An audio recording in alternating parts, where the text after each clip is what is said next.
Hello friends, welcome to short hand smart learning. प्रस्तुत है OP Shukla dictation. गति 80 शब्द प्रति मिनट। स्टार्ट।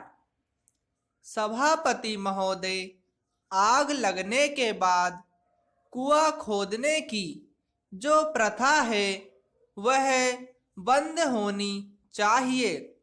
मैं समझता हूँ कि पहले जो राजा थे वे सोचते थे कि दूसरे लोग प्रशिक्षण नहीं ले सकते हैं, लेकिन सवाल यह नहीं है। सवाल है देश में नया अनुशासन पैदा करने का तथा नई सेना खड़ी करके हमें प्रशिक्षण देना चाहिए। आजकल लोगों में एक हीनता की भावना आ गई है। मैं समझता हूँ कि यह प्रशिक्षण इसलिए जरूरी है कि लोगों में एक नया बल, एक नया जोश और एक नया अनुशासन पैदा हो। आज भी हम सुनते हैं कि गांवों में हरिजनों पर अत्याचार होते हैं।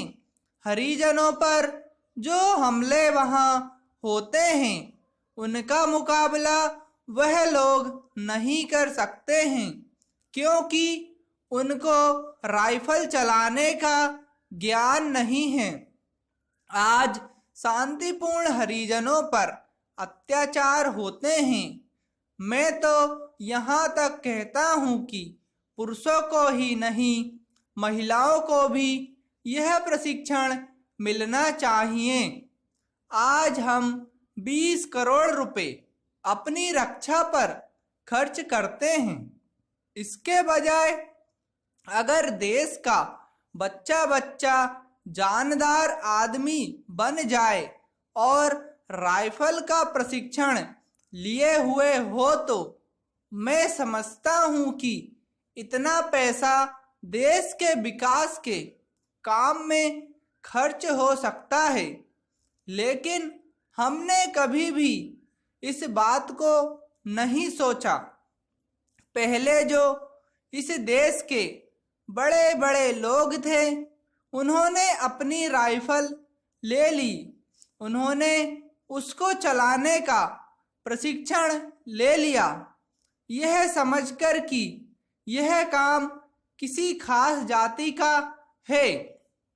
मेरा विचार यह है कि आज देश के 56 करोड़ लोग अपने अंदर एक नया आत्मविश्वास और नई शक्ति पैदा करें।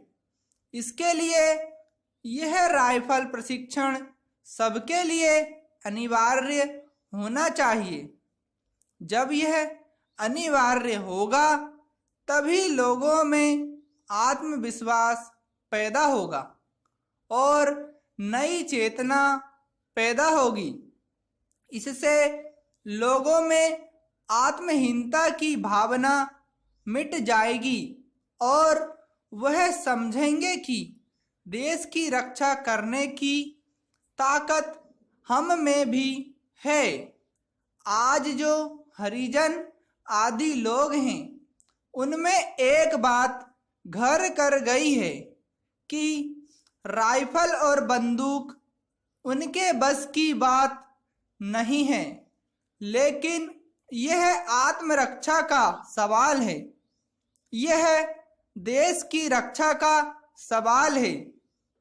कमी में बच्चा पनपता है, कठिनाइयों में इंसान पैदा होता है।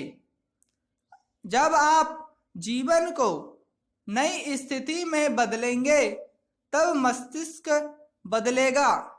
इसलिए मैं कहता हूं कि देश के लोगों को यह प्रशिक्षण देना होगा। स्टॉप।